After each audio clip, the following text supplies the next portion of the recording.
Bismillahirrahmanirrahim. Let's start with our new lecture. Web Technologies and Programming, lecture number 12. In today's lecture, we are going to see cascading style sheets, abbreviated as CSS. Before seeing the outline for today's lecture, let's see what we have studied in the previous lecture. In the previous lecture, we have seen different new attributes that we can add in the existing web form elements. By adding these web form attributes, we can enhance our HTML web form. What are those attributes? The one is the required attribute. By using the required attribute, you can make mandatory to a user for that particular web form element. Required का attribute जब आप किसी भी web form element में use करेंगे तो user के लिए ये लाजिम होगा कि वो उस एलिमेंट में अपनी वैल्यूज एंटर करे।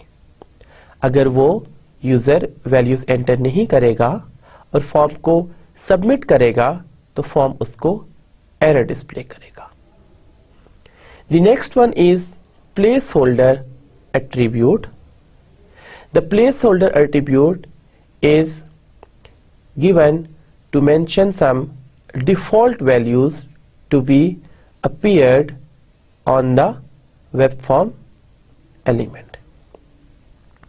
Placeholder में आप जो कुछ भी मेंशन करेंगे वो यूजर को उस वेब फॉर्म एलिमेंट में वैल्यू एंटर करने के लिए एक गाइडलाइन, एक सैंपल फॉर्मेट प्रोवाइड कर रहा होगा। Then we have studied the pattern attribute. The pattern attribute is basically designed to take the input from the user in particular manner. और pattern attribute को हम using regular expression implement करते हैं। उसके लिए हम pattern का attribute mention करते हैं और उसकी value के अंदर हम लोग रेगुलर एक्सप्रेशन के फॉर्मेट को फॉलो करते हैं। हमने लास्ट लेक्चर में बहुत डिटेल में देखा था कि रेगुलर एक्सप्रेशन को लिखने के लिए हमारे पास कौन कौन से रूल्स मौजूद हैं। हमने देखा था कि लार्ज एंगल ब्रैकेट्स को अगर हम मेंशन करते हैं स्टार्टिंग एंड क्लोजिंग तो that will be counted as space, और अगर हम लार्ज एंगल ब्रैकेट में A to Z स्मॉल लिखते हैं तो हम मेंशन कर रहे हैं कि user A to Z value दे, और अगर हम उसमें स्मॉल एंड कैपिटल दोनों देना चाह रहे हैं so A to Z small and then A to Z capital हम रेंज मेंशन करेंगे। उसके बाद हमने ये देखा था कि मिडिल ब्रैकेट में हम जो वैल्यू एंटर कर रहे होते हैं वो वैल्यू लेंथ की रिस्ट्रिक्शन होती है। अगर वो एक वैल्यू है it means it is n value and it shows कि this much times the value should be entered from the user. And अगर वो दो वैल्यूज होती हैं suppose 1,20 in middle brackets, so it shows n, m value where n is the minimum number of times the value can be entered by the user and m is the maximum number of times the value can be entered by the user. उसके बाद हमने disabled का attribute देखा था। Disabled का attribute हमारा user को screen पे फॉर्म एलिमेंट को डिस्प्ले करता है, लेकिन वो ग्रे कलर में होता है और वो सिर्फ यूजर व्यू कर सकता है, वो यूजर चेंज नहीं कर सकता, उसको एडिट करने का कंट्रोल नहीं दिया जाता। देन हमने रीड ओनली का एट्रीब्यूट दिया था। अगर हम यूजर को कोई फील्ड जस्ट रीड करवाना चाह रहे हैं और मॉडिफिकेशन नहीं देना चाह रहे तो रीड ओनली एट्रीब्यूट मेंशन करेंगे। उसके बाद हमने द ऑटो कंप्लीट एट्रीब्यूट को हमने देखा था। ऑटो कंप्लीट एट्रीब्यूट जो है वो यूजर जब कोई वैल्यू एंटर कर रहा होगा तो उसकी डिफाइंड वैल्यूज में से जो मैच वैल्यू होगी उसको अपीयर होगी। For having the auto complete attribute हमने देखा था कि हमें द डेटा लिस्ट एलिमेंट के बारे में जानना जरूरी है। सो जो नए वेब फॉर्म के एलिमेंट्स हमने देखे थे उनमें एक द डेटा लिस्ट एलिमेंट है जिसको हमने ऑटो कंप्लीट एट्रीब्यूट के साथ देखा था, और डेटा लिस्ट एलिमेंट हमारा ऑप्शंस के टैग को यूज करता है और ऑप्शन के टैग को यूज करते हुए डेटा लिस्ट एलिमेंट अपनी ऑप्शंस प्रोवाइड करता है। इसके साथ साथ हमने कुछ और नए एलिमेंट्स देखे थे जिसमें ईमेल का एलिमेंट हमने डिस्कस किया था, और ईमेल का एलिमेंट अगर हम यूजर से इनपुट एक स्पेसिफिक फॉर्मेट में लेना चाह रहे हैं, for that we use email element. इसके बाद हमने डेट का एलिमेंट देखा था। डेट एलिमेंट अगर हम यूजर से कोई इनपुट कैलेंडर से कोई वैल्यू सिलेक्ट करवाना चाह रहे हैं तो उसके हमने डेट का एलिमेंट देखा था। यूजर डेट के एलिमेंट टाइप में सिलेक्ट करता है तो उसको कैलेंडर व्यू मिल जाता है जिससे वो specific date, month and year select कर सकता है। उसके साथ साथ हमने जो ओवरव्यू किया था that is about number element. अगर हम यूजर को किसी स्पेसिफिक इनपुट फॉर्म एलिमेंट पे नंबर को रिस्ट्रिक्ट करना चाह रहे हैं तो हमने उसके लिए नंबर एलिमेंट देखा था। और उसके साथ साथ हमने कलर एलिमेंट को डिस्कस किया था कि अगर हम यूजर से कोई स्पेसिफिक कलर पिक करवाना चाह रहे हैं सो हम उसमें कलर एलिमेंट प्रेजेंट करेंगे। So when user will move the cursor for the colour element on the input type, so उसको कलर बॉक्स अपीयर हो जाएगा और डिफाइंड सेट ऑफ कलर्स मिल जाएंगे और वो वहां से अपना रिक्वायर्ड कलर सेलेक्ट कर सकता है। इसके साथ साथ हमने देखा था XHTML को, that is extendable hypertext markup language, and it is a strict version of HTML। और XHTML हमारे तमाम ब्राउजर्स के अंदर सपोर्टेड है, और XHTML जो है उसके हमने कुछ प्रिंसिपल्स देखे थे कि it is necessary to give a closing tag, it is necessary to give all the attribute name and all the element name in lowercase. It is necessary to mention all the attribute name and all the element name in inverted commas, and it is also necessary to mention the document type as XHTML in order to execute the XHTML web page. So this is all about that we have studied in our previous lecture. What we are going to discuss in today's lecture, we will discuss about CSS. We will discuss the basics of CSS, cascading style sheets. हम overview लेंगे इस cascading style sheets का, and then we will understand the difference between different types of CSS. That is an inline CSS, an internal CSS, and an external CSS. So हमारे पास cascading style sheets की different types हैं, उन types को हम review करेंगे। and उसके बाद हम लोग देखेंगे the difference between ID and classes, और end में हम लोग देखेंगे how to declare a style. We need to understand that कि style क्या है और style को कैसे declare किया जाता है। Cascading style sheet. CSS is a style sheet language that describes the presentation of an HTML or XML document. So CSS is a style sheet language. HTML is a markup language. So CSS is a style sheet language, but it describes the presentation of an XML or an HTML web page document. So HTML और XML में अगर आप presentation को enhance करना चाह रहे हैं, ज्यादा अच्छे अंदाज में प्रेजेंट करना चाह रहे हैं, so for that you will use a language that is CSS, and it is basically a style sheet language. CSS basically describes how elements must be rendered on screen, on paper, or in other media.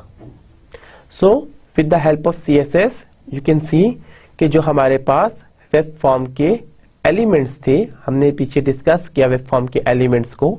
Text box हमारे पास element था, radio box हमारे पास था, check box का element था, submit button का element था, reset button का element था, हमारे पास लिस्ट का एलिमेंट था। तो ये जो डिफरेंट एलिमेंट्स हैं ये हम स्क्रीन पे वेब पेज डॉक्यूमेंट के ऊपर, हमारे पास डिफरेंट मीडिया है, ऑडियो मीडिया है, वीडियो मीडिया है, इसके ऊपर हम किस तरह डिस्प्ले करवाना चाह रहे हैं यूजर को। तो उसको डिस्प्ले का जो अंदाज है वो हम CSS को यूटिलाइज करते हुए प्रेजेंट करेंगे। Let's see an history and a brief overview of CSS. CSS is basically created by Hakan Lee on MIT Institute in 1994. With the passage of time, it has become a standard of W3C for controlling the visual presentation of web pages. We have already discussed in our previous lecture that W3C, World Wide Web Consortium, is basically an international organization that defines all the standards for World Wide Web. So CSS is also a standard by W3C, and it is a standard that controls the visual representation of web pages. CSS is basically a very strong, a very powerful mechanism to add different styles to web documents. So web pages के अंदर अगर आप different styles की presentation add करना चाह रहे हैं, coloring की, font size की, animations की, backgrounds की, so ये आप CSS की मदद से बहुत डिटेल में और बहुत strong level पे present कर सकते हैं। CSS also enforces two concepts, one standard. Across the globe we have already discussed कि W3 Consortium के मुताबिक ये एक standard है। Every designer, every web page developer globally knows the CSS standard, and also they are all following a uniform approach for applying CSS. So एक consistent behavior define किया गया, consistent approach define की गई और वो CSS के लिए adopt की जा रही है। Then CSS also provides dynamic effects. If you want to present different sort of effects on your web pages, for example, you want to show different font sizes for different headings, you want to show different sort of font colors for different headings, you want to show different sort of font alignments for different headings, by using the CSS you can present these dynamic effects. And CSS also works by allowing you about the specific number of rules. By considering the specific rules you can work on CSS. तो एक set of principles, set of rules define है हमारे पास CSS के, हमें उनको understand करना है, उन्हें adopt करना है और अपने वेब पेज के लिए जब हम अप्लाई करना चाह रहे हैं तो उसके अकॉर्डिंगली हम उनको इम्प्लीमेंट करेंगे। All the web pages can be broken into bucket content areas.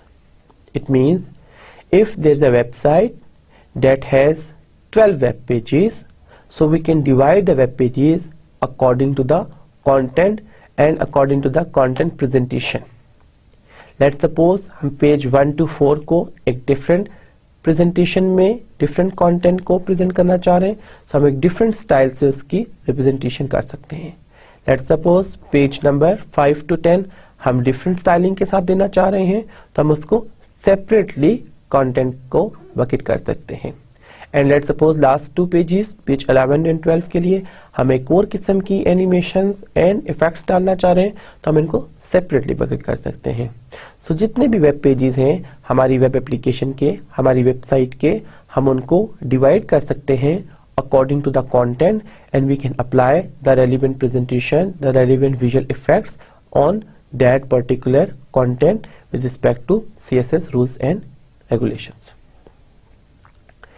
We can also change the styles of these areas. So अगर हमने first 4 pages के ऊपर एक style apply किया है, so हम उसको change करना चाह रहे हैं तो we can easily modify that. We don't need to modify for all the areas. And we can update these areas by changing the code on every page, or another way that we can change the code in CSS and that is applicable for that particular area 1, that is page 1 to page 4, और इसके accordingly CSS पे apply हो जाएगी। So एक तरीका ये है कि अगर आपके पास 12 पेजेस हैं तो आपको 4 पेजेस जो इनका सेम कंटेंट है आप उस पर सेम प्रेजेंटेशन करना चाह रहे हैं तो एक तरीका ये है कि आप हर पेज पे जाएं और हर पेज के रेलिवेंट वेब फॉर्म एलिमेंट के अंदर आप चेंज करें। एक दूसरा तरीका ये है आपके पास कि आप उन चारों पेजेस की एक ही स्पेसिफिक CSS फाइल को रखें और उस CSS फाइल के अकॉर्डिंगली आप चेंज करें और वो उन चारों पेजेस के ऊपर अप्लाई हो जाए। CSS is a style sheet language as we know and it describes the presentation of styles on HTML page or on XML page. Basically CSS presents all the HTML elements that we have already learned in our previous lecture, that how they are going to be displayed, how they are going to be rendered on the screen of the user.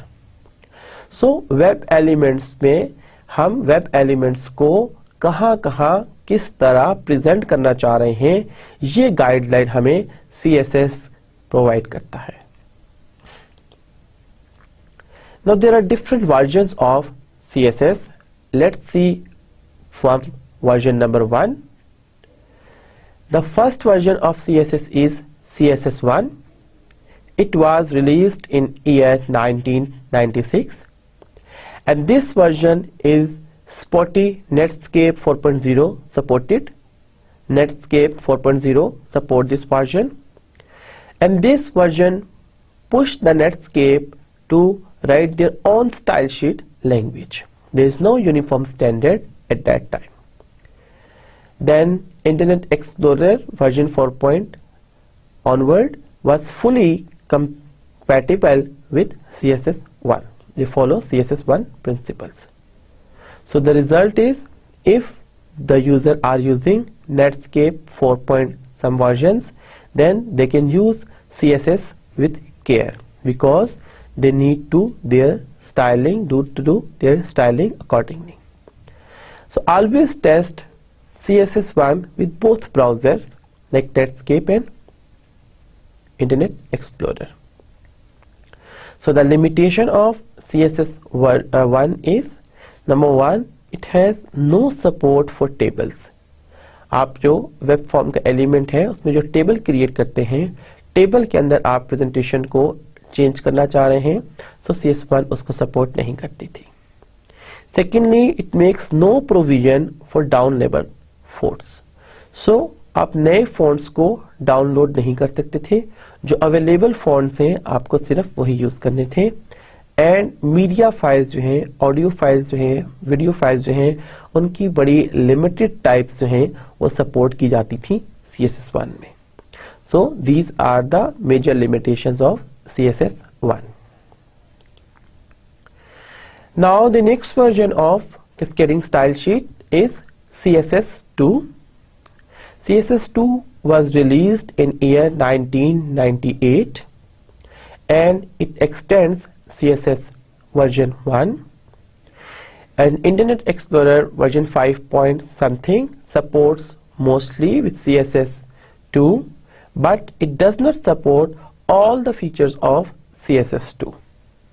Whereas Netscape 6 point something claims unsurpassed support for CSS1 and CSS2. This supposed to support for CSS1 and CSS2. And then the first version of Mozilla Firefox 1 point something is generally considered to have the best support of CSS.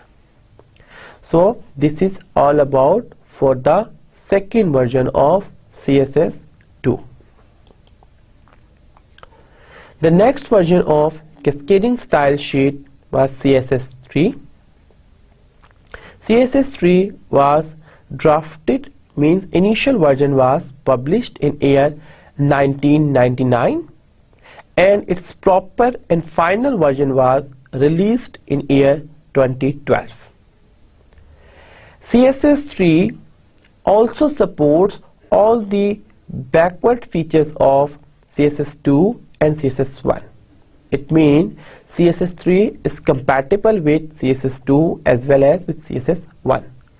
So CSS3 को अगर आप use करेंगे तो वो तमाम चीजें, वो तमाम फीचर्स जो CSS1 में और 2 में मौजूद हैं वो आप CSS3 में भी कर सकते हैं, प्लस CSS3 में एडिशनल फीचर्स प्रोवाइड किए गए.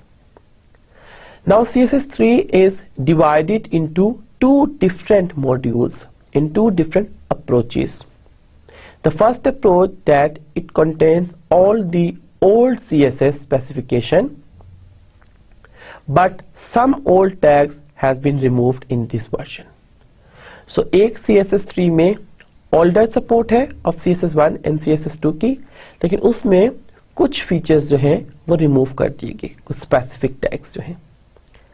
While the second approach of CSS3 is fully supported for only new modern browsers, that is Google Chrome, Internet Explorer, and similarly for Firefox and so many others.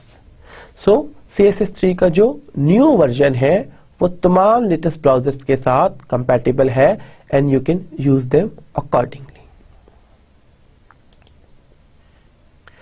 Why do we need to know CSS and why do we need to use CSS? There are so many reasons to use CSS. The first reason is separation of document from presentation view. अगर आप एक web page में different web form elements को use कर रहे हैं और different types of आपका कंटेंट है, सो अगर और उसकी प्रेजेंटेशन को आप सेपरेट करना चाह रहे हैं तो आप यूजिंग CSS ये कर सकते हैं. इसका क्या बेनिफिट है? जब आप CSS की फाइल को सेपरेटली हैंडल करेंगे, सेपरेटली कंट्रोल करेंगे, मैनेज करेंगे, तो आपका कॉम्प्लेक्सिटी कम होगी आपकी वेब पेज डॉक्यूमेंट में और आपको मॉडिफिकेशन करना, चेंजेस करना विजुअल रिप्रेजेंटेशन में आसान होगी यूजिंग द CSS फाइल.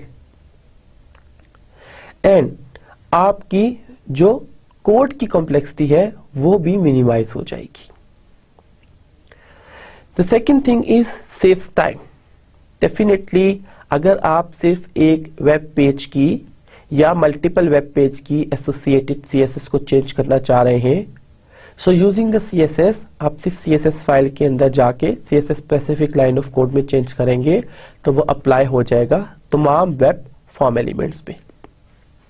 आपको हर वेब फॉर्म एलिमेंट पे जाके चेंज करने की जरूरत नहीं होगी.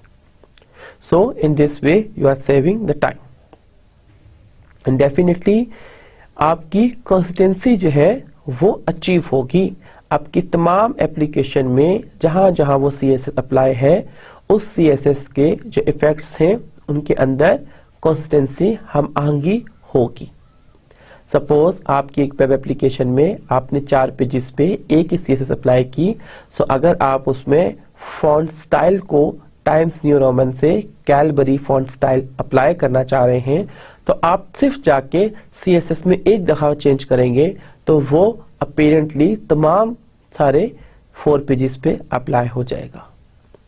सो आपकी कंसिस्टेंसी अचीव हो जाएगी इजीली. एंड मॉडिफिकेशन करना कन्वीनियंट होगा डिज़ाइनर के लिए, बिकॉज डिज़ाइनर को सिर्फ एक स्पेसिफिक फाइल को ओपन करना पड़ेगा और उसी फाइल CSS फाइल को चेंज करना पड़ेगा। And then with that rich design and layout. अगर आप अपने वेब फॉर्म के लिए बहुत रिच सेट ऑफ फीचर्स की विजुअल रिप्रेजेंटेशन करना चाह रहे हैं, बहुत डिफरेंट स्टाइल की स्टाइलिंग्स ऐड करना चाह रहे हैं, so with using the CSS you can present a good layout with rich set of design. इसके साथ साथ CSS को यूज करने से आपका जो कंट्रोल है, यूजर कंट्रोल, वो इंक्रीज हो जाएगा। डेफिनेटली जब यूजर एक CSS फाइल के अंदर ईच एंड एवरी ऑब्जेक्ट की विजुअल रिप्रेजेंटेशन को डिजाइनर मेंशन करेगा तो वो उसको मॉडिफाई भी कर सकता है और उसका कंट्रोल ज्यादा हो जाएगा, बिकॉज वो each and every web form element को मॉडिफाई कर सकता है।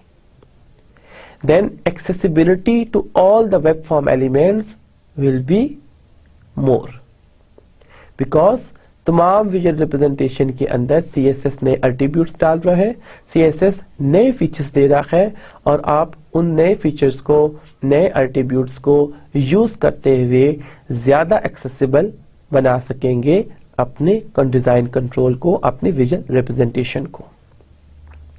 And using the styles with JavaScript you can increase more design performance and more design beauty in your application. And definitely it is an globally accepted standard and globally agreed upon format for all the web pages through the use of CSS.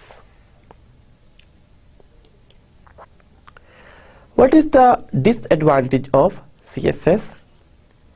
The only and the major disadvantage of the CSS is that it cannot be assigned to non-compatibility with all the internet browser.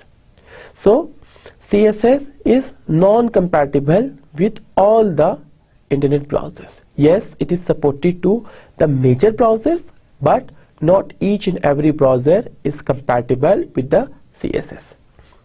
There was a survey conducted for this purpose to know how much CSS is compatible.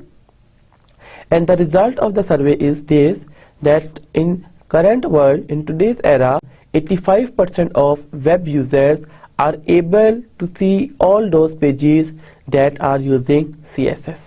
But 15% of them are approximately not able to view or facing problem for those web pages that are integrated with CSS. Why? Because the browsers they are using are not supported for CSS. What is the syntax of CSS? This is the basic syntax of cascading style sheet. If you do consider over here, there are two approaches. The first approach is you have written selector. Selector is basically a tag that is to be effective and that is to be applied, influenced. So you will write selector, middle bracket, the property that you want to be affected, that a property that you want to present for the presentation of web form element, and then the value of that property and middle bracket close. Or the second way of writing is you write the selector and you write one property and the value, and continuing that you can add multiple properties and their effects accordingly. Now see what is selector, what is property, what is value. Selector is basically the key tag that is to be affected. The selector is case sensitive if and only if the document language is case sensitive. Means the language that you are going to use in that particular document, if the language is sensitive, the selector tag is also sensitive.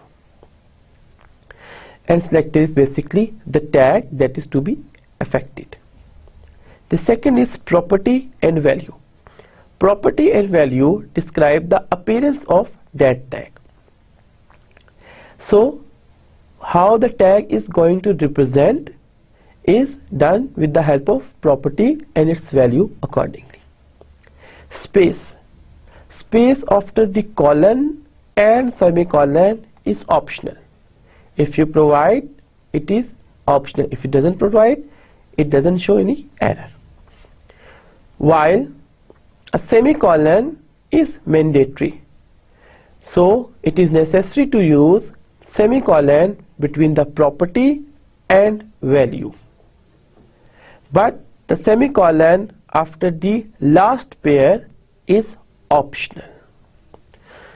And then if the value is in multiple words, you need to put double quotes, you need to put inverted commas around that value, so the property attribute can understand the value. So this is the basic syntax for writing CSS. The syntax is very simple.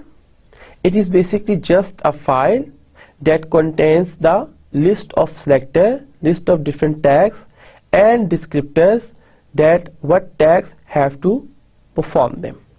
So selectors आपके tags होते हैं जिनके ऊपर आप अपनी styling को apply करना चाह रहे हैं, और डिस्क्रिप्टर आपके उन टैग्स को गाइड करते हैं कि वो टैग कैसे स्टाइल होंगे.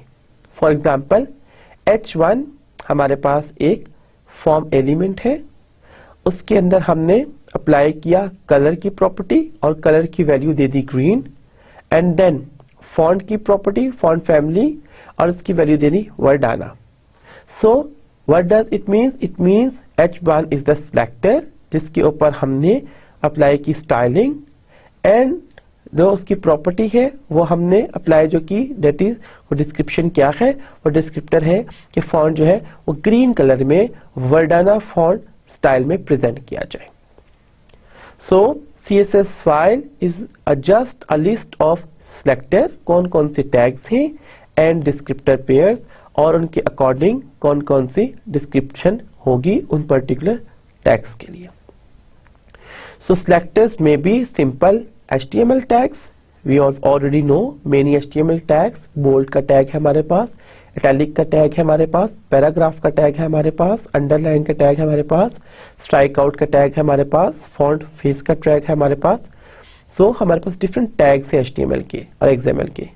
And CSS also define some ways to combine multiple tags collectively. जबकि जो डिस्क्रिप्टर्स हैं हमारे CSS के अंदर, वो CSS के अंदर ही डिफाइन किए जाते हैं. And there is a long list of the descriptor कि आप एक टैग के ऊपर किस किस्म के विजुअल इफेक्ट्स ऐड कर सकते हैं. Now see CSS syntax example. Number first is, अब देखिए अगर तो हमारे पास कमेंट मेंशन है और ये हमारे पास कमेंट को प्रेजेंट करने का स्टाइल है. देन हमारे पास हेडिंग के टैग हैं H1, H2, H3, ये हमारे सिलेक्टर बन जाएंगे, और इनके ऊपर हमने font family, Arial and sans serif apply किया, ये उनकी डिस्क्रिप्टर हैं. फिर हमारे पास टेबल का, हमारे पास अनऑर्डर्ड लिस्ट का हमारे पास टैग थे, उनके ऊपर हमने फॉन्ट फैमिली कोरियर न्यू को प्रॉपर्टी के तौर पे अप्लाई किया. फिर हमने मार्जिन कर दिया उसको 15 पॉइंट्स. फिर हमारे पास पैराग्राफ का, अनऑर्डर्ड लिस्ट का, टेबल हेडर का, टेबल डाटा का, ये सारे टैग्स है, और फॉन्ट साइज हमने 80% इसके में मेंशन कर दिया. टेबल हेडर को हमने एक बैकग्राउंड कलर, कोई कलर का हैश कोड था उसके जरिए मेंशन कर दिया. बॉडी का बैकग्राउंड कलर हमने मेंशन कर दिया. उसके बाद हमने हेडिंग्स को कलर जो है वो ब्राउन कर दिया, और देन हमने एक लिंक को डार्क कर दिया जो अनविजिटेड लिंक था, एंड देन एक विजिटेड लिंक था उसको हमने कलर डार्क कर दिया. एक एक्टिव लिंक था उसका कलर हमने रेड कर दिया, और देन माउस ओवर के जरिए एक लिंक था उसका कलर हमने चेंज कर दिया. So this is the simple way, और यहाँ पे एक उसकी सिंपल डिस्क्रिप्शन में मेंशन है कि CSS के अंदर आप किस तरह चीजों को अप्लाई करेंगे, क्या सिंटेक्स होगा चीजों का accordingly. So writing style sheets, there are 3 ways of writing style sheets. These are, you can say, the different categories of style sheets. The first one is inline CSS. The second one is embedded or internal styles, and the third one is external style sheet. Inline style.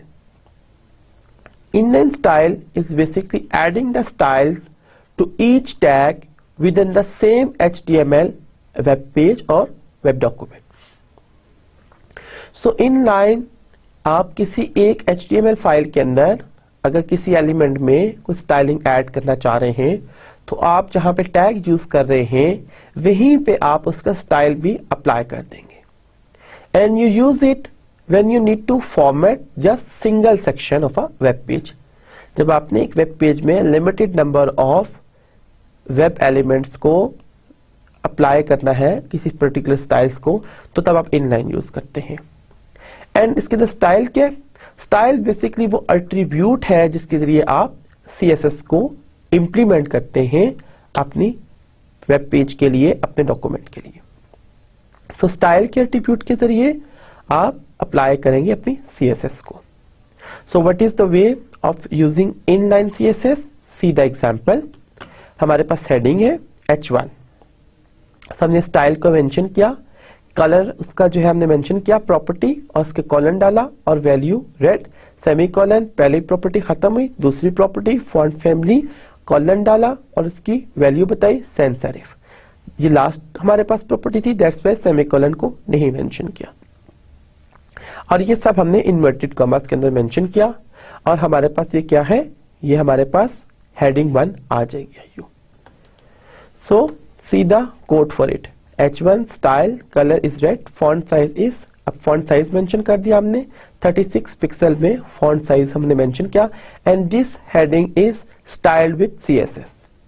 सो यहाँ पे हम colour की property दे रहे हैं, यहाँ पे हम font size की प्रॉपर्टी दे रहे हैं और ये हेडिंग जो है हमारी दो हेडिंग 1 है तो बाद में आ रही है हमारे पास, ये हमारे पास स्टाइल्ड है और जो पहले हेडिंग लिखी हुई है the heading is not style. So see the output of inline style for 2 headings. So हमारे पास जो पहली हेडिंग आई, अब देखिए इसमें कोई स्टाइलिंग अप्लाई नहीं हुई। सो सिंपली जैसे हमने फॉन्ट का लिखा था डिफॉल्टली फॉन्ट वैसे ही प्रेजेंट हो गया, the heading is not style. जबकि हमारे पास जो दूसरी हेडिंग है that is CSS applied, inline CSS में अप्लाई हुआ है इस पर्टिकुलर हेडिंग के ऊपर। सो हमारे पास CSS style heading accordingly present हो रही है। एडवांटेजेस क्या है इनलाइन के? जब आप limited number of markup tags को एनिमेट करना चाह रहे हैं, विजुअल इफेक्ट्स करने देना चाह रहे हैं, तो तब आप इनलाइन स्टाइल्स को यूज करते हैं। बट इसके कुछ प्रॉब्लम्स भी हैं। What are those problems? Number 1, information को जब आप डिस्प्ले करवाएंगे विद इनलाइन तो कुछ इंफॉर्मेशन आपकी विजुअल इफेक्टिव प्रेजेंटेड होगी, कुछ जो है वो आपकी विदाउट एनी इफेक्ट्स प्रेजेंटेड होगी। तो ये एक मिक्स डिस्प्ले होगा that is not considered as a good display representation on a web page. Second, code के अंदर आप ऐड कर रहे हैं स्टाइलिंग्स को, सो इससे आपका मैसअप हो रहा है कोड में क्लटर प्रोड्यूस हो रहा है, कोड को अंडरस्टैंड करना डिफिकल्ट हो रहा है। Then you cannot use full range of all CSS features inside the HTML web form elements with the help of internal style sheets. So आप CSS के तमाम फीचर्स को इनलाइन स्टाइल्स में अप्लाई नहीं कर सकते। कौन कौन से? फॉर एग्जाम्पल लेप colour green may not be specifiable inline, आप इसको अप्लाई नहीं कर सकते यहाँ पे। There are also some more disadvantages for inline styles. What are them? अगर आप मल्टीपल एट्रीब्यूट्स को हैंडल करना चाह रहे हैं, so you need to use one or more spaces or lines to separate attribute in the same tags. So आपको spacing add करनी पड़ेगी और मल्टीपल एट्रीब्यूट को आप तब हैंडल करेंगे। एंड देन CSS को अगर आप सेपरेट एट्रीब्यूट्स को एक सिंगल सेमीकोलन से हैंडल करना चाह रहे हैं तो अगेन आपको separate spaces and separate extra line optional के तौर पे आपको ऐड करनी पड़ेगी। So it is difficult to handle multiple attributes for inline CSS। And linking, if you want to link the attribute with the values, it is again a difficult task to do by inline CSS. So if you do consider attribute value in HTML or CSS is the different, and it is difficult for linking the attribute with the values. Now considering the second category of CSS, that is internal style. A style is applied to entire HTML file. Use it when you need to modify all instance of particular element. For example, H1 on a web page. Internal style sheets हम तब use कर रहे होते हैं जब हम एक web page में एक वेब फॉर्म एलिमेंट के ऊपर वो सेम स्टाइलिंग अप्लाई करना चाहते हैं. लेट्स सपोज हमारे पास एक वेब पेज है vconcepts.edu.pk. उसमें हमारे पास 14 डिफरेंट हेडिंग्स हैं. सारी हेडिंग्स H1 की हैं और हम चाहते हैं कि तमाम के ऊपर एक same font size, same font colour आ जाए. सो हम उसके लिए एक CSS अप्लाई करेंगे, that is said to be internal style. वो हम एक दफा H1 को डिफाइन कर देंगे और वो तमाम H1 हेडिंग्स को जब जब यूज किया जाएगा वहां पे अप्लाई हो जाएगा. So let's see the example of internal styles. Style font style CSS को स्टार्टिंग टैग है H1, then mention colour comma red. Colour का जो हमारे पास एट्रीब्यूट है उसकी प्रॉपर्टी सेटल की गई, एंड देन हमारे पास फॉन्ट की प्रॉपर्टी उसकी वैल्यू सेटल की गई, एंड स्टाइल के टैग को क्लोज कर दिया गया. So now see how we are going to code internal styles. So HTML head is started, head tag is started, then title tag is given, and in the head tag we are mentioning it. So for internal styles we are mentioning it in the head tag. What is that? Why we are mentioning in the head tag? Because the information that is written in the head tag will not appear to the user, and it will apply to the tags that we want to style. अब style का tag start हुआ हमारे पास. H1 heading पे हम apply करना चाह रहे हैं और हमने ब्रैकेट में जो जो प्रॉपर्टी अप्लाई करनी थी वो मेंशन की. कलर मेंशन किया, कलर का हैश कोड मेंशन कर दिया हमने. Hash code you can easily Google hash code for the colours standard across the globe. ये एक कलर का हैश कोड मेंशन कर दिया. देन फॉन्ट फैमिली, हमारे पास फॉन्ट फैमिली डिफाइन थी, उसको अप्लाई कर दिया. एंड देन फॉन्ट साइज जो है वो पिक्सल में होगा, वो हमने मेंशन कर दिया. देन स्टाइल टैग हमारे पास एंड हो गया. हेड टैग को क्लोज किया, बॉडी टैग स्टार्ट हुआ और हमने H1 की हेडिंग को अप्लाई कर दिया. If you do consider it is written this heading is styled with CSS, heading close होगी. अब हमने बॉडी टैग पे जितनी दफा H1 को अप्लाई करना है तमाम की तमाम दफा हमारी ये जो CSS है, इंटरनल CSS जो हमने हेड में डिफाइन की है, वो अप्लाई हो जाएगी. And it is a simple heading. This heading is styled with CSS. So see the output of internal style. This heading is styled with CSS. So हमारे पास वो जो heading है उसका जो कलर था वो रेड, कैलबरी का हमारे पास वहां पे फॉन्ट स्टाइल प्रेजेंट हो रहा है और 36 पिक्सल में ये हमारे पास प्रेजेंट कर रहा है particularly. Now let's see another heading example for internal styles. So head tag के अंदर हमने टाइटल टैग मेंशन कर दिया, cascading style sheets, and then हमने स्टाइल का टैग स्टार्ट किया. नाउ सी, हमने हेडिंग 2 और हेडिंग 3 के लिए एक सेपरेट स्टाइलिंग अप्लाई की, एंड हेडिंग 4 एंड 5 एंड 6 के लिए एक सेपरेट स्टाइलिंग अप्लाई की.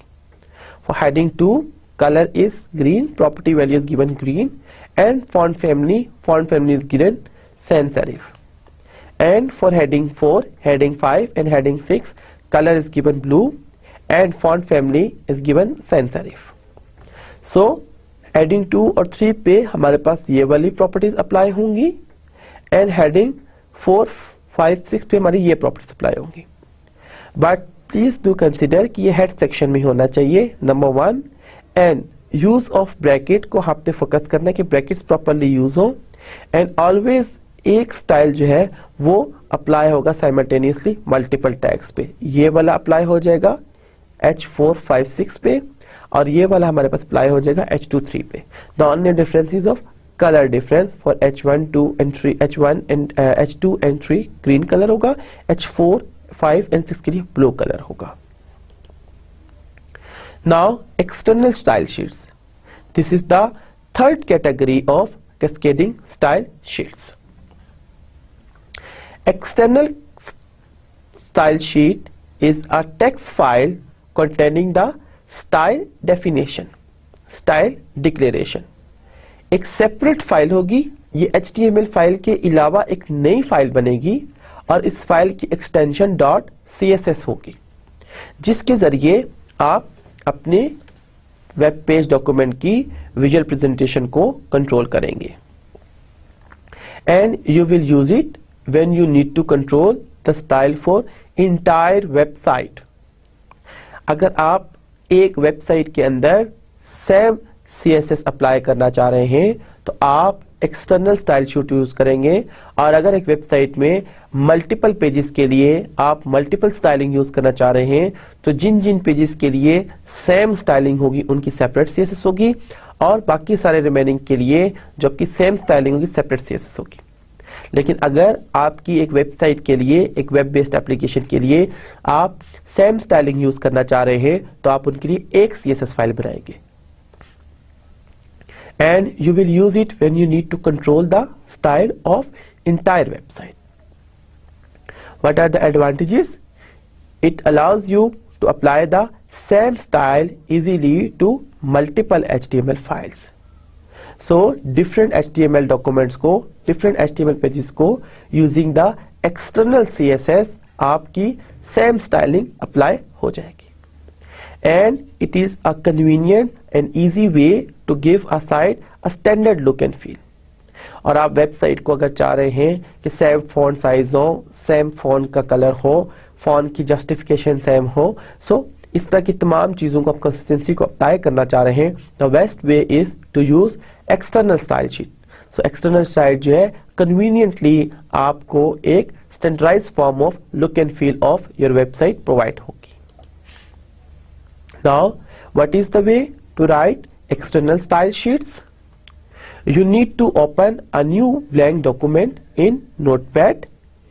एक separate file आप MS Notepad में आप open करेंगे and you type the style declaration. जो स्टाइलिंग आप अप्लाई करना चाह रहे हैं वो हर वेब एलिमेंट के लिए आप वहां पे मेंशन कर देंगे। For example suppose H1 heading के लिए आप मेंशन कर रहे हैं, सो H1 आगे स्टाइलिंग का फॉर्मेट, कलर आपने कलर की प्रॉपर्टी रेड असाइन किया, एंड फॉन्ट फैमिली को आपने कैलबरी मेंशन किया। इसके बाद सेमीकोलन ऑप्शनल है, आप मेंशन कर भी सकते हैं। लास्ट प्रॉपर्टी है, इग्नोर भी कर दे तो कोई प्रॉब्लम नहीं, bracket close, and you do not include style tags over here. Now to save the file name and extension जो है .css होनी चाहिए। फाइल नेम कोई भी हो सकता है, for example style1.css. Now you will open an HTML file. अब आपने वो जो CSS फाइल सेव की उसके अंदर जो स्टाइलिंग सेव की वो स्टाइलिंग आप अपने वेब पेज डॉक्यूमेंट पे अप्लाई करना चाह रहे हैं। So you will open a new HTML file. Between head start tag and head ending tag you will add the reference of that particular file. How? You will link the hrefs URL आप mention करेंगे उस file का, NR relationship type आप mention करेंगे कौन सी है, and उसके बाद आप टाइप मेंशन करेंगे किस किस्म की फाइल को आप लिंक करना चाह रहे हैं। तो URL is the complete part of the CSS file. आपके लोकल फोल्डर में पड़ी हुई है अगर, तो आप उसको सिंपल फाइल का नाम दे देंगे विद एक्सटेंशन, और अगर किसी डिफरेंट डायरेक्टरी में है तो आप कंप्लीट डायरेक्टरी पाथ के साथ CSS फाइल को रेफर करेंगे। रिलेशनशिप टाइप के अंदर आप मेंशन करेंगे स्टाइल शीट करना चाह रहे हैं अप्लाई, और लिंक टाइप कौन सी आपने टेक्सचुअल CSS अप्लाई करना चाह रहे हैं। So now save this file and the CSS file in the same web directory so that आपकी URL पाथ का प्रॉब्लम ना हो। तो for the local website, for the internal website documents आप CSS फाइल को उसी फोल्डर में paste करें जहां पे आपके बाकी तमाम वेब पेज डॉक्यूमेंट्स हैं।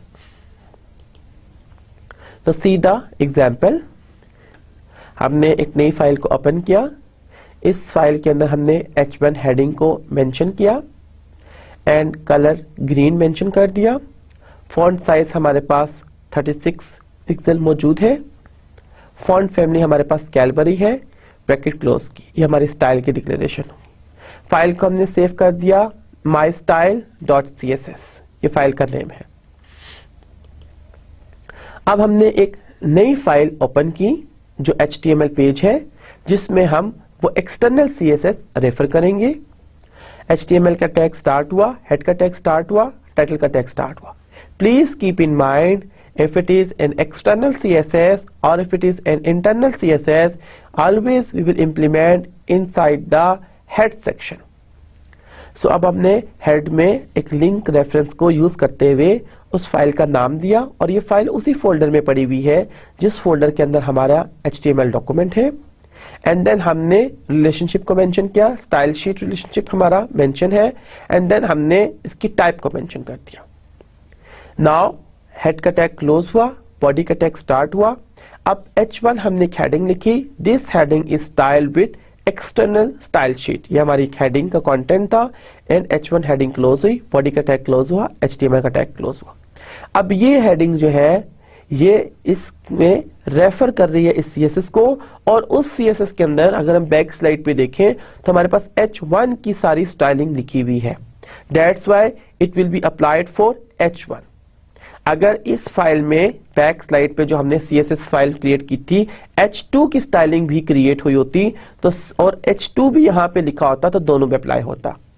और अगर इस फाइल में सिर्फ H1 की हेडिंग की स्टाइलिंग मेंशन है और हम HTML फाइल में H1 और H2 दोनों बॉडी टैग में मेंशन कर रहे हैं तो सिर्फ H1 की ऊपर स्टाइलिंग अप्लाई होती। व्हाई? बिकॉज CSS फाइल के अंदर सिर्फ H1 की स्टाइलिंग रेफर हुई है। Now see what is the output of it. This heading is styled with external style sheet. So external style sheet से उसने CSS फाइल को रेफर किया और जो भी हमने relevant properties and उनकी values को मेंशन किया था वो H1 heading पे अप्लाई होगी। So this is the third way of styling CSS. So it is a reference in your HTML that you can link an HTML tag and using @ you can use as a command. So you can use external style sheet with respect to a referencing concept as well. So how you will link an HTML tag and you will use @ import command and then semicolon in the command that you want to refer. How to refer with link? Now see how to refer external style sheet with link. Link के tag को हमने reference करना है external file में other than CSS। Link syntax क्या है? H reference URL हम mention कर रहे हैं यहाँ पे, relationship type and type link type और उसके बाद लिंक को क्लोज कर दिया। लिंक के एट्रीब्यूट्स क्या? H रेफरेंस हमारी क्या है? एक्सटर्नल फाइल है, उसका हमने कंप्लीट लोकेशन देनी है। एंड रिलेशन में रिलेशनशिप आ जाएगी हमारे पास, style sheets to tell the HTML file के लिंक जो है वो स्टाइल शीट को लिंक कर रहा है। And third is the type, type is text CSS, the mime type need to download the file. अगर हमारी फाइल टाइप माइम है तो वो डाउनलोड होनी होगी। सो बेसिकली अगर हमारी CSS फाइल जो है वो उस फोल्डर में नहीं है जिस फोल्डर के अंदर हमारे वेब पेज डॉक्यूमेंट एग्जिस्ट कर रहे हैं और वो हमारी CSS फाइल किसी और जगह पे पड़ी हुई है और उसको हम अपने वेब पेज डॉक्यूमेंट में अपनी कंप्लीट वेबसाइट को अप्लाई करना चाह रहे हैं तो for that external style sheet हम लोग जो रेफरेंस यूज करेंगे that will B reference with link. और लिंक के इस फॉर्मेट को फॉलो करेंगे जो हमने क्लाइंट साइड में देखा। H रेफरेंस में हम उस फाइल का पाथ मेंशन करेंगे, कंप्लीट पाथ मेंशन करेंगे विद लोकेशन, उसका रिलेशन मेंशन करेंगे और उसकी टाइप को मेंशन करेंगे। Now see the example. Title tag head में मेंशन किया। अब देखिए आप H रेफरेंस लिंक CSS-2.css, ये वो फाइल थी जिसको हम रेफर कर रहे हैं। Relationship style sheet and type texture है या CSS है, हमने उसको मेंशन कर दिया with link. Now with import, so CSS can also be used in the style tag or can be used in a .css file by using a CSS command, and it is basically very essential and it allows for multiple inheritance of style sheet attributes. For example, a sub-site style sheet may override a general style sheet. So inheritance के concept को आप apply कर रहे हैं. So inheritance का concept क्या है कि आप एक parent की characteristics को apply कर रहे हैं एक child के ऊपर. So an HTML page may override the sub-site style sheet. It cannot be used with the previous version of HTML 4.0 and it is only supported by HTML 4.0 browsers. Now see कैसे हम command के जरिए reference करेंगे. If you do consider, ये हमारे पास एक document है जिसके अंदर site.css की सारी styling mention हुई है और इसमें h1 की सारी properties apply हैं. Then हमारे पास एक और style है subsite.css, ये हमारे पास second CSS फाइल है, एंड देन हमारे पास वो डॉक्यूमेंट है जिसे हम अप्लाई कर रहे हैं. सो myhtml.htm फाइल है और इसके अंदर हमारे पास तीसरी पर्टिकुलर स्टाइलिंग अप्लाई हुई है इंपोर्ट की कमांड के जरिए. सो subsite.css जो है ये इनहेरिट करेगी सारे स्टाइल एंड ओवरराइड कर देगी अपने करंट स्टाइल और style.css को अप्लाई कर देगी. और सब साइट जो CSS है इसको हम कॉल कर रहे हैं यहाँ पे myhtml के अंदर, और myhtml के अंदर बेसिकली सब साइट के रेफरेंस को यूज करते हुए site.css का h1 का जो कलर है brown, font family, sans serif, ये अप्लाई हो जाएगा अकॉर्डिंगली. CSS के अंदर हमारे जो डिफरेंट एट्रीब्यूट्स हैं उन एट्रीब्यूट्स का एग्जीक्यूशन का एक स्पेसिफिक ऑर्डर है. That execution order is considered as precedence order. कि सबसे पहले हमारे पास किस फाइल फॉन्ट प्रॉपर्टी ने एग्जीक्यूट होना है. So which style will be used first and when there is more than one style for an HTML element. So एक HTML element के लिए अगर मल्टीपल स्टाइल्स हैं तो स्टाइल में से कौन सा स्टाइल पहले अप्लाई होगा. So style will cascade into a new virtual style sheet by according to the following rules. There are 4 rules in order to consider it and with respect to the highest priority. सबसे पहले हमारे पास browser के अंदर default styling मौजूद है, कुछ rules वो follow होंगे. एंड ब्राउजर की डिफॉल्ट स्टाइलिंग के बाद हमारे पास अगर एक्सटर्नल स्टाइल शीट्स हैं तो एक्सटर्नल स्टाइल शीट्स के रूल अप्लाई होंगे. अगर एक्सटर्नल स्टाइल शीट्स के बाद हमारे रूल फॉलो होंगे तो फिर इंटरनल स्टाइल शीट्स के रूल फॉलो होंगे. And after the internal style sheets हमारे पास इनलाइन स्टाइल के रूल्स फॉलो किए जाएंगे. Another ways of using IDs. ID is basically used to distinguish, to differentiate something like paragraph and some other objects in the web page document. So अगर आपके पास एक web page document में multiple paragraphs हैं और आप चाहते हैं कि पैराग्राफ 1 के ऊपर एक डिफरेंट स्टाइल अप्लाई करें और पैराग्राफ 2 के ऊपर एक डिफरेंट स्टाइल अप्लाई करें, सो आप आईडी का सिलेक्टर यूज करेंगे डिफरेंशिएट करने के लिए पैराग्राफ 1 को, पैराग्राफ 2 को and accordingly. So now see how we are going to use IDs. Create a style ID hash I donate style attribute and value. So style ID कैसे use हुआ? Tag ID equals to ID name. So हमने एक tag ID हमारे पास property थी और उसको assign किया ID name. जो भी हमने पहले उस पैराग्राफ को ID नेम मेंशन किया था वो यहाँ पे हम उसको रेफर कर देंगे. Now see the example. Head tag start हुआ, टाइटल टैग मेंशन हुआ, CSS थी दैट्स वाई हेड टैग में मेंशन हुआ, स्टाइल का टैग स्टार्ट हुआ एंड इसमें हमने P के टैग यानी कि पैराग्राफ के ऊपर स्टाइलिंग अप्लाई करनी है, कलर कॉमा रेड. अब कौन से पैराग्राफ पे करनी है? पैराग्राफ नंबर 1 पे करनी है only. So we have mention hashtag with P1 and colour is blue. So यहाँ पे हमारे पास P1 के दूसरी जो हमने आइडेंटिफाई किया P1 के जरिए अप्लाई कर दिया. And then style tag close हुआ, हेड टैग क्लोज हुआ, बॉडी टैग हमारे पास स्टार्ट हुआ. So if you do consider, यहाँ में पहला जो पैराग्राफ था, this paragraph does not use ID, तो उसके ऊपर बाय डिफॉल्ट पी का टैग अप्लाई हो जाएगा, राइट। बट जो हमारे पास सेकंड पैराग्राफ है, उसके लिए हमने पैराग्राफ के साथ आईडी को मेंशन कर दिया, आईडी इक्वल्स टू P1, और इस P1 को हमने यहाँ पे ऊपर जो है स्टाइलिंग में हैशटैग के साथ यूज किया था। This paragraph uses the ID. So इस पैराग्राफ के ऊपर सेकंड पैराग्राफ जो हमारे पास P1 से हमने इसको डिफरेंशिएट किया आईडी को, उसके ऊपर ब्लू कलर अप्लाई होगा, और पहला पैराग्राफ जिसके अंदर हमने आईडी को अप्लाई नहीं किया वो default colour that is red paragraph के ऊपर अप्लाई हो जाएगा। बॉडी का टैग क्लोज किया, HTML टैग क्लोज किया। So see the output, the first paragraph जो है वो डिफॉल्ट में हमारे पास रेड आ गया, लेकिन मल्टीपल पैराग्राफ्स थे और मल्टीपल पैराग्राफ्स को हमने डिफरेंशिएट करना था और उनके ऊपर रेलिवेंट स्टाइलिंग को अप्लाई करना था। सो हमने आईडी को यूज करते हुए उस पैराग्राफ के अंदर आईडी को मेंशन किया और फिर उसको स्टाइल के अंदर हैशटैग के साथ यूज कर लिया। Now classes, HTML and XML require each ID to be unique. Therefore, an ID value can only be used once in a document. So, आपके पास जो ID आपने मेंशन की वो यूनिक होनी चाहिए। So, you can make group of elements with common identifier using the class attribute. So, आप उसको कैसे डिफरेंशिएट करेंगे? एक common attribute से using the class attribute. So, now see how to create class. To create a class, you will mention the tag class name, style attributes, and the second way is you will mention the dot class name and style attributes. कैसे apply करेंगे?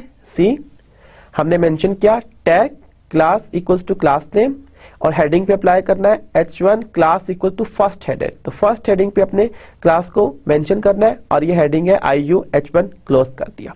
सो इससे हमारे पास क्या होगा, एक class create हो जाएगी और उस क्लास के कॉमन एट्रीब्यूट अप्लाई होंगे। So now see how to execute the classes in code. Head tag के अंदर हमने स्टाइल्स को मेंशन किया। नाउ सी, पैराग्राफ पहले के अंदर रेड, दूसरा पैराग्राफ 2 ब्लू एंड तीसरा वाला हमने अब देखें पैराग्राफ को डॉट के साथ रेफर किया, डॉट कलर येलो। सो ये हमारी क्लास क्रिएट हो रही है और यहाँ पे हमने यूनिक आईडी दिया, क्लास 1 को P1, क्लास 2 को P2। तो हमने जब डॉट के साथ इसको रेफर किया तो ये क्लास रेफर हो रहा है और इसके ऊपर उसकी रेलिवेंट स्टाइलिंग अप्लाई हो जाएगी। Now see the output of it. So paragraph 1 by default था रेड, पैराग्राफ 2 जो है ये पहली क्लास का था, इसके ब्लू कलर, और पैराग्राफ 2 जो है हमारे पास दूसरी क्लास का था, इसका भी यूनिक आईडी था, येलो कलर में अकॉर्डिंगली आ गया। So what is the difference between classes and IDs? You cannot have more than one tag with the same ID value. But with using the same class value, you can use to multiple document tags. So if you do consider back, हमने यहाँ पे class के लिए separate term को mention किया. So classes is suitable or IDs are feasible.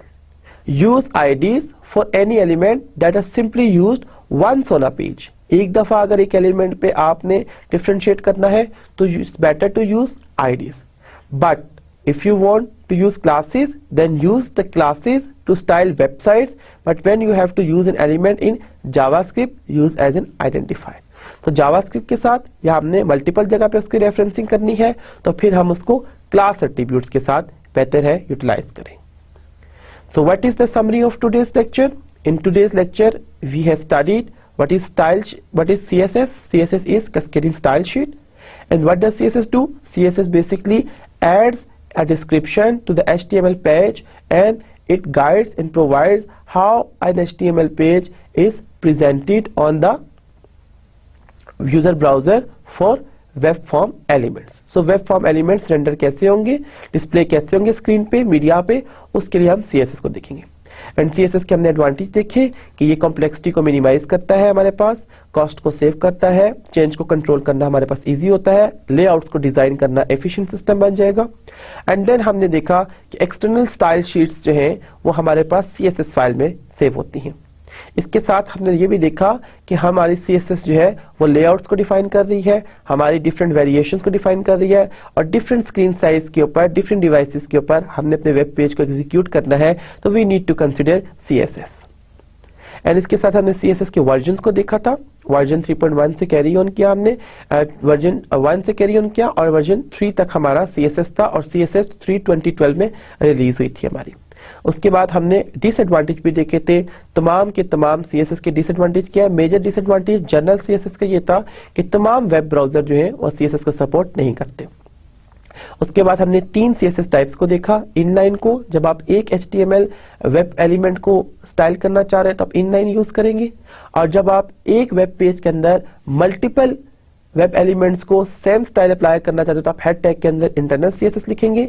और the best way of use the styling is to use external style sheet, जो एक सेपरेट फाइल होगी आपके पास, जिसके अंदर आप अपनी सारी वेब फॉर्म एलिमेंट्स की स्टाइलिंग को मेंशन करेंगे और अपने पेज में उसको हेड सेक्शन में कॉल कर लेंगे। और अगर आपकी स्टाइल शीट जो है आपकी सेम डायरेक्टरी में नहीं है, आप उसको लिंक करना चाह रहे हैं, उसको भी हमने डिस्कस किया। और इन द एंड हमने देखा कि हमारे पास अगर वेब फॉर्म एलिमेंट के अंदर हमारे पास सेम वेब फॉर्म एलिमेंट्स हैं तो उनकी आईडीज किस तरह यूज बनाते हैं, हम उनको कैसे रेफर करेंगे स्टाइलिंग में, और क्लासेस कैसे बनाते हैं उनको कैसे रेफर करते हैं, और आईडीज एंड क्लासेस को कब यूज करना चाहिए। जब हमारे पास एक ऑब्जेक्ट को हमने सिर्फ स्टाइल करना है किसी भी वेब फॉर्म एलिमेंट के तो हम आईडीज को यूज करेंगे, और अगर एक ऑब्जेक्ट को मल्टीपल टाइम्स रेफर करना है specially with respect to JavaScript तो हम क्लासेस के कॉन्सेप्ट को डिप्लॉय करेंगे। This is all about today's lecture. Thank you for today's lecture.